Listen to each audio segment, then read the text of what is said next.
Whoa! So you want to learn to do a kip-up.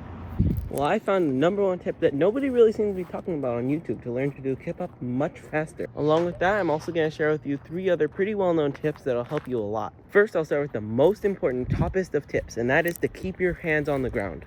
Make sure your hands are on the ground the whole time you're doing the kip-up.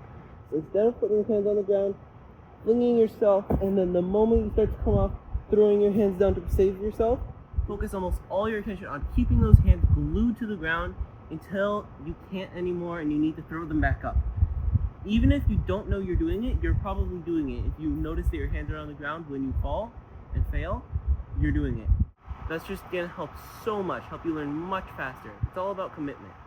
The next tip is practicing a deep squat and spending more time in a deep squat. When you're first learning to do a kip-up, you're probably gonna be landing pretty low. So it's a good idea to practice being in a deep squat. So what I mean, don't land like this. This is not a good landing position. You can't land very low. You can land much lower if you put your legs to the sides. See how much lower I am? So it's this versus this. This, this, this, this, this, this. So if you practice landing a deep squat, it will help you learn to kip up much faster because you can land much lower. The third tip is to do this. Push yourself up. Heck yeah, dog. I know how to chill. Yeah? You know what's up? Oh, the chill.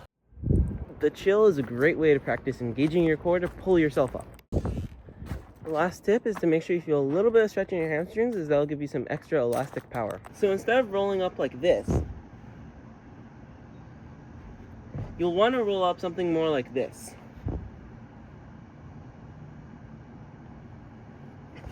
Again, I'm not very flexible, so you might be able to go further or less far than me. The slight stretch just gives you a little extra power when you're flinging yourself back up. A little side note, it's a lot easier to practice in the trampoline just because there's a little extra bounce. But don't get too used to it because the timing is a little different. It'll be really hard on hard ground if you get too used to it.